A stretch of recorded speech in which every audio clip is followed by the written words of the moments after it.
Hey guys, welcome back to my channel. So today I'm going to recap Insecure Season 3 Episode 6, Ready Like. So let's jump into it.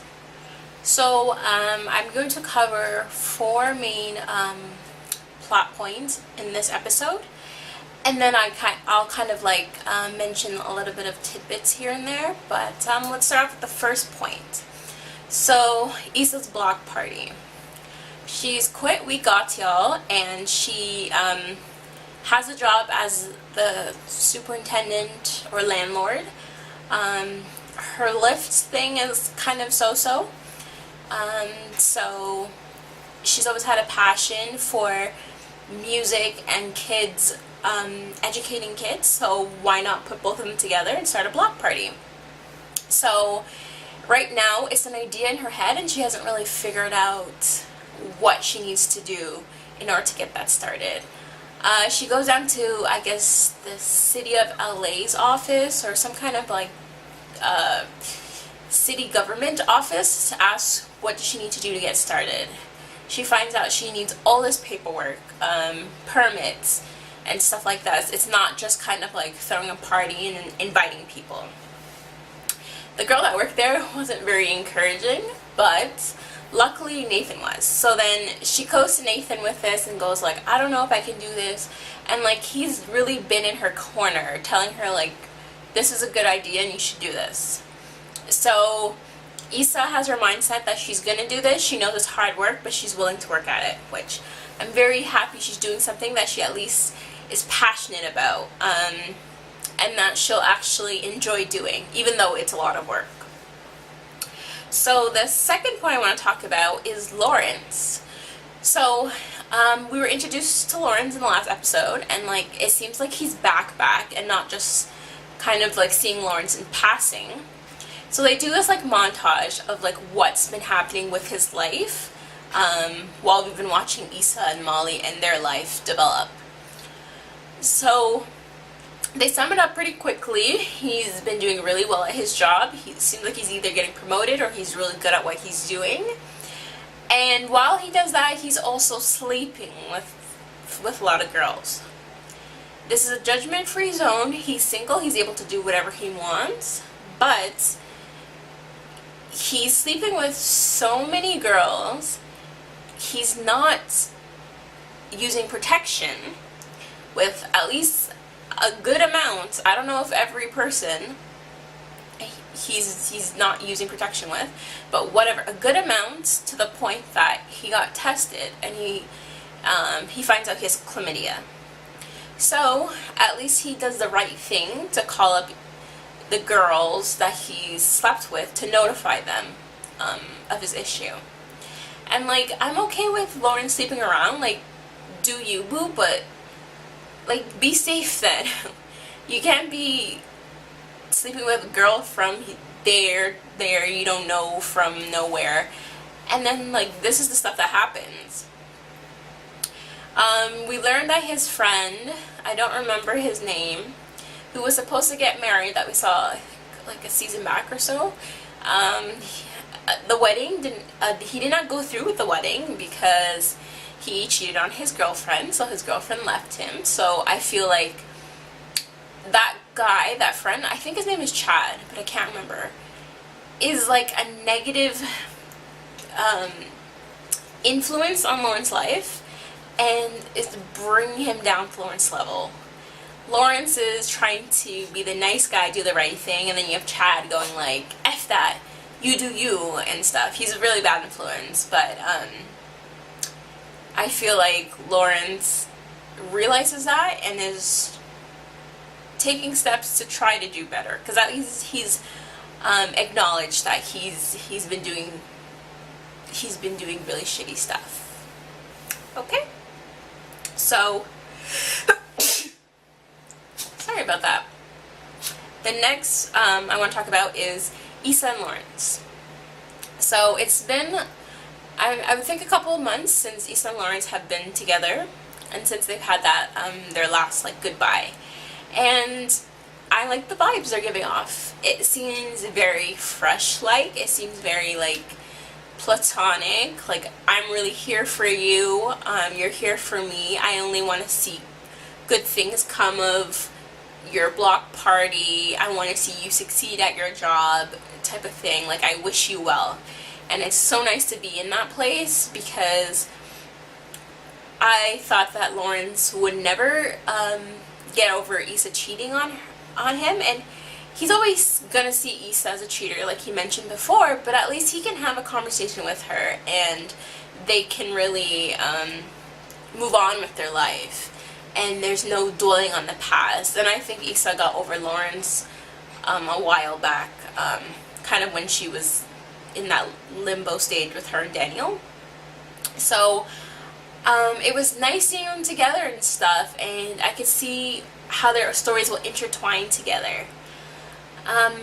In the meantime, I'll tell you some like little tidbits here and there. Issa's trying to get a hold of Nathan. From the time that Issa went to the city's office till Tiffany's baby shower, like Nathan has kind of been a no-show. He's kind of not been texting her. I don't know as of yet if he's been ghosting her, but he's definitely haven't been texting her. With the incident that happened with her, Nathan, and that guy from Lyft, Lyft called her and said that there was an investigation opened about like what happened. And Lyft got a hold of Nathan to talk to him about, I guess, what events took place.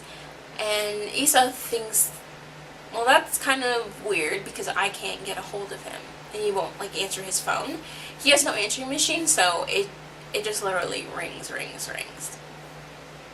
Another like tidbit is Molly. You don't really see much about Molly's work life, but in the last episode she forgot her jacket, and I can't remember his name. Andrew, yes. Andrew has her jacket and goes to give it to her. And when he gives it to her, he's very forward, but forward in a confident way, not forward in a cocky way, about liking what he sees, and he wants to take her out. She kind of blows him off because she's all about dating within her race, which is fine, but her friends are telling her, like, kind of broaden your horizon, look at other races and other guys, there's other people that are interested in you, type of thing. So we'll see what happens with that. I think he's cute, and I love the way he's very like assertive and stuff. And last but not least, the last plot point I want to talk about is Tiffany's baby shower. So there's a whole bunch of different storyline and drama that goes on with her baby shower. So Tiffany gets the help of her, what do they call it? What does she call it? Like, the committee?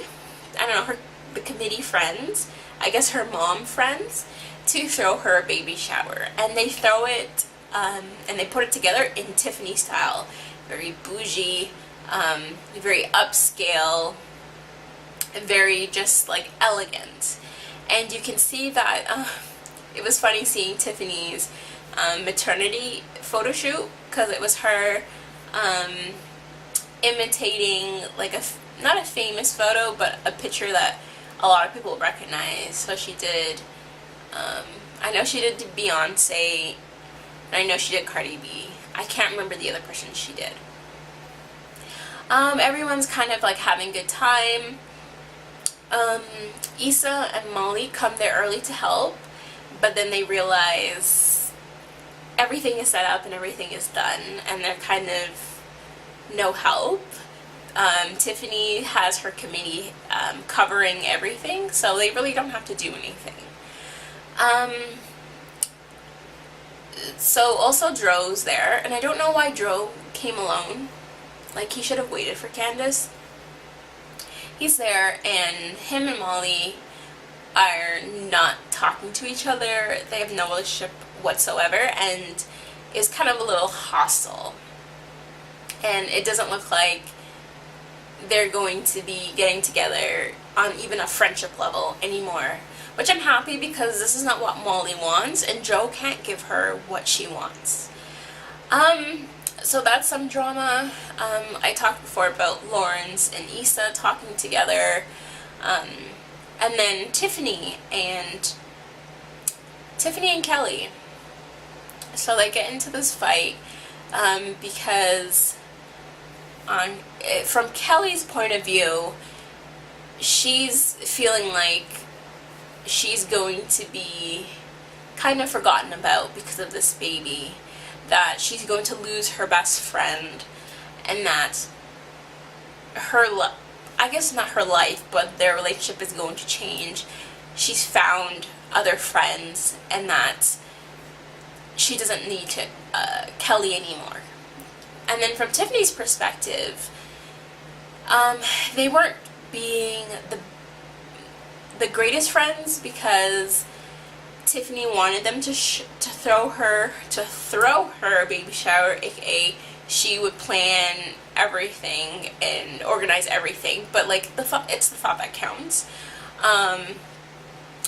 She also realizes she's not single anymore, or she's going to be bringing a kid into this world, and it might be better for her to develop relationships with people who already have that and they can experience the same things, and they can share information, they can share knowledge, they have more in common. Plus, she was very happy with the way that the committee put together the baby shower. So it kind of, there was a lot of drama in this episode, especially with the baby shower. I don't know what's going to happen with the friendship group. Definitely Kelli and Tiffany have to solve, or have to figure out their own stuff. Molly really needs to give Andrew a chance, and Issa needs to get her mind away from Nathan, because she has something else going for her. I want her to work towards doing this block party and not to be dwelling on Nathan not texting her. But with the person that Issa is, like, I highly doubt it. But yeah, I'm excited to see what happens next. So that concludes my recap of Insecure Season 3, Episode 6, Fresh Like. No, sorry, why am I saying Fresh Like? Ready Like. Don't forget to like, comment, and subscribe. Thanks for watching.